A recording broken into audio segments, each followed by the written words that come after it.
We have a number of wildfires burning right here in Colorado, but also in our surrounding states. And there is a lot of smoke in the atmosphere. And that smoke is going to continue to be pushed into Denver today, throughout the day. Today, we'll be looking at wildfire smoke kind of off and on as far as the thickness is concerned, but it is certainly going to be present as we move throughout, not only this afternoon, but tomorrow as well. So we've been saying it so far this week, and we'll continue to say it. Keep the amount of time that you are spending outside limited because of the particles in that smoke that can get into your lungs. It's unhealthy for us. So we do have air quality alerts in effect through 4 o'clock this afternoon. We are also, of course, still going to be dealing with more critical fire weather. So it's another tough day of firefighting for the efforts that are already taking place in southern Colorado. Winds could gust this afternoon around 40 miles per hour and relative humidity dropping as low as 5%. That is bone dry out there for us going into the day today. We'll see those wind speeds increase this afternoon, even getting a little gusty at times here in the Denver area, around 20 to 25 mile per hour gusts for us here.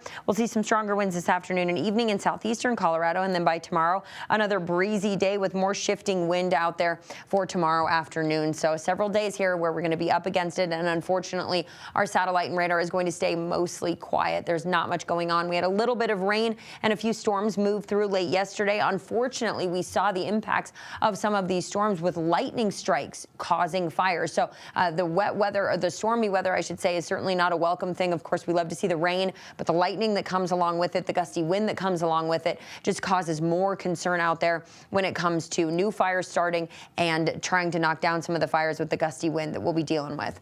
Up against the temperatures again today, it's going to be another hot afternoon, upper 80s, low 90s here in Denver. More of the same out into the northeastern plains, down toward southern Colorado. Today, we're getting into the upper 90s, 96 in Pueblo this afternoon. Mountains will be in the 70s and 80s, and more low to mid 90s for the western slope.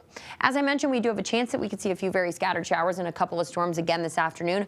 Good chunk of us are going to stay on the dry side. Out into eastern Colorado, slightly higher risk for some potentially severe weather going into the afternoon and evening. Tonight, temperatures getting into the mid 50s. It's going to be another hazy day, and by tomorrow, we'll be warm again, back into the low to mid 90s. 94 degrees in downtown Denver with more smoke in our sky tomorrow and more critical fire weather in southern Colorado. We have fire weather watches in effect right now, likely to turn over into red flag warnings by tomorrow. Going into the afternoon, could see a few more storms out into the eastern plains. It's a pretty isolated chance at some wet weather for tomorrow and some stormy conditions that'll take over out into eastern Colorado mid to late afternoon tomorrow. We are going to be on the drier and warm side here in Denver, and that's how we'll stay on Friday as well. Looking at Friday to be 95 degrees. Going into Saturday and Sunday, there is a chance that we could see a very few showers and storms late in the afternoon, both Saturday and Sunday, but most of us are going to be pretty dry, and as we go into early next week, the trend continues with temperatures here in the Denver area staying in the low 90s.